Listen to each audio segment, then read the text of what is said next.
नमस्कार। मैं आपका अपना ब्रजकिशोर तिवारी। वर्तमान समय में दुनिया में एक ही हलचल है, वो है अफगानिस्तान। और अफगानिस्तान में जो हलचल चल रही है उसने मेरे दिमाग में भी एक हलचल मचा के रखी है, जिसको मैं आपसे शेयर करना चाहता था, इसीलिए इस वीडियो को बनाने में आ जाया।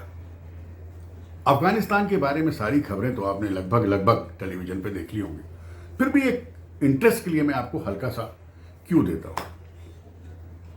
लगभग 5000 साल पहले ये कहा जाता है हमारे वेद ग्रंथों में और महाभारत में कि ये जो काबुल है उसका कंधार है, वो गंधार हुआ करता था और वहां की राजकुमारी थी गांधारी। और उन राजकुमारी का विवाह हमारे महाभारत के सबसे बड़े हीरो धृतराष्ट्र जी के साथ हुआ था।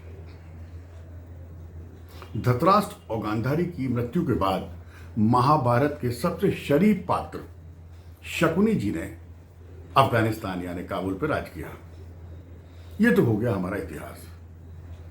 पर हम आपको बता दें कि तकरीबन जब अंग्रेजों ने हमारे ऊपर हमला किया तो उन्होंने अफगान को भी अपना बंदी बना लिया।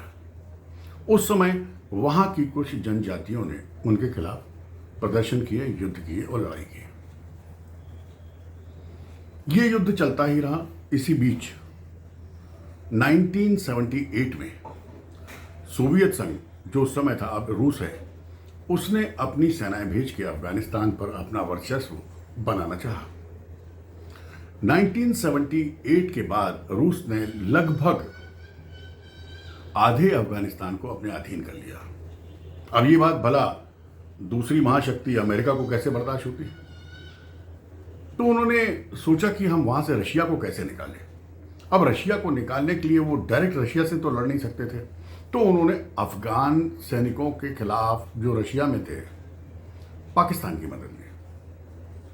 उन्होंने पाकिस्तान को हथियार दिए, अरबों डॉलर दिए, काफी मदद की। तो पाकिस्तान ने वहां पे एक तालिबान करके संस्था बनाई, जिसका उद्देश्य रखा कि हमें रशिया से अफगानिस्तान को मुक्त कराना है। बस अब अमेरिका ने ये छद्म युद्ध पाकिस्तान के थ्रू शुरू किया 2001 में, और 2001 के आसपास उन्होंने रशिया को वहां से खदेड़ दिया।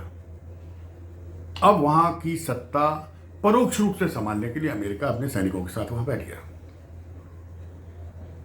और 20 साल तक उसने अफगानिस्तान की मदद के नाम पर वहां के खनिज और बाकी चीजों का दोहन किया। इसी बीच अमेरिका में सत्ता बदल गई, ट्रंप चले गए, जो बाइडन आ गए। जो बाइडन ने निर्णय लिया कि हमें किसी भी हालत में अपने सैनिक वहां से वापस बुलाना। अब इसके पीछे की पॉलिटिकल जो भी बातें हों ये वो जाने। एकाएक लिए गए इस निर्णय के कारण अफगानिस्तान की जो सरकार है वो एकदम अस्थिर हो गई। पर ये माने नहीं, ये चले गए साहब। इनके जाते ही जो वहां पे तालिबान थे, जिनके साथ अलकायदा और मुजाहिदीन भी शामिल है, इन्होंने सोचा कि इससे अच्छा मौका नहीं हो सकता। रशिया को उन्हें खदेड़ दिया था, अमेरिका खुद भाग गया। अब हम अफगान पे अपनी सत्ता काबिज करेंगे। और साहब उन्हें चंद दिनों के अंदर काबुल तक आके अपना राज कायम कर दिया। इनकी सिर्फ एक ही बुराई है, अगर ये शरिया भी लागू करते हैं तो ये कोई बुराई नहीं है, ये उनका धर्म है, वो जाने उनको कैसे नियम कानून रखना है। पर जो महिलाओं के प्रति इनकी सोच है और प्रगति के खिलाफ इनकी सोच है, वो जरा सोचनीय हो जाती है। चलिए खैर, ये तो चल ही रहा है महाचक्र जो सभी देख रहे हैं।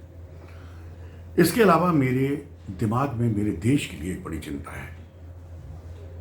मैं आपको बता दूं कि वैसे तो भारत के ऊपर पाकिस्तान और पाकिस्तान के ऊपर अफगानिस्तान है और उसके बाएं तरफ ईरान है। ये सभी हमारे खिलाफ हैं, ये सभी इस्लामिक कंट्री हैं। और अफगानिस्तान का एक बहुत छोटा सा हिस्सा हमारे कश्मीर से टच होता है, जहां से ये मुजाहिदीन तालिबान हमारे कश्मीर में प्रवेश कर सकते हैं।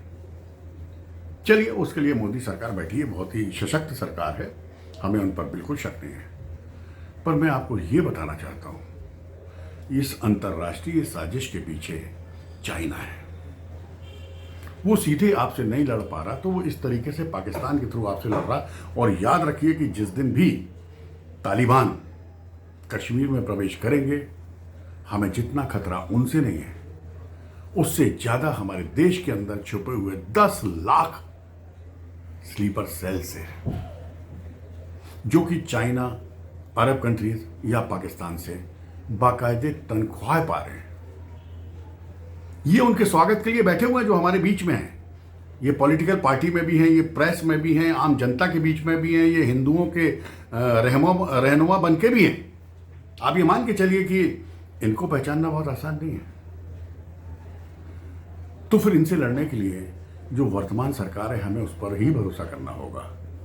और सच्चाई तो ये है कि अभी मोदी लड़ाका है और कोई तो मुझे दिख नहीं रहा। आपको क्या लगता है कि वो मुलायम सिंह का लड़का इनसे लड़ेगा?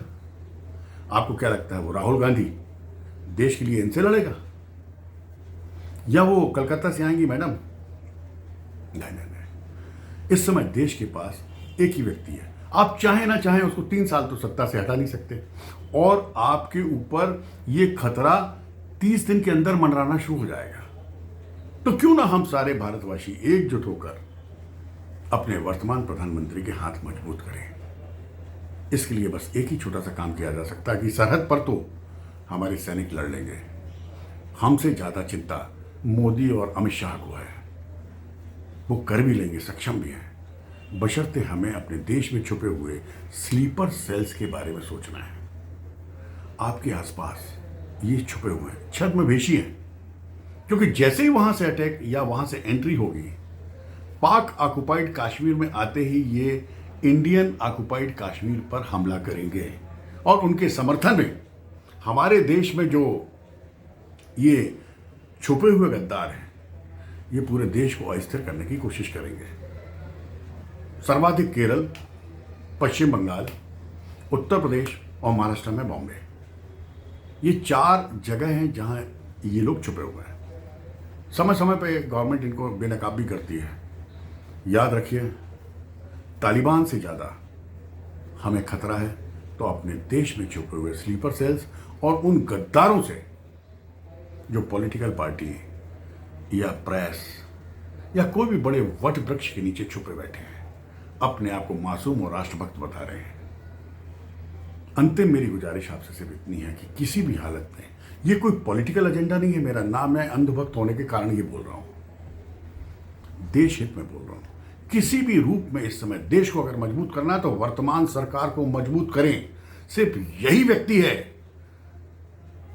जो इन सबसे लड़ सकता है और देश को महफूज रख सकता है। क्योंकि आज मैं पाकिस्तान चैनल पर एक न्यूज़ सुन रहा था जिसमें वहां के पत्रकार बोल रहे थे कि मोदी जब तक है तब तक थोड़ा मुश्किल है, क्योंकि ये अपने समय का आतंकवादी है, ये मुसलमानों से चलने वाला है, ये गुंडा है।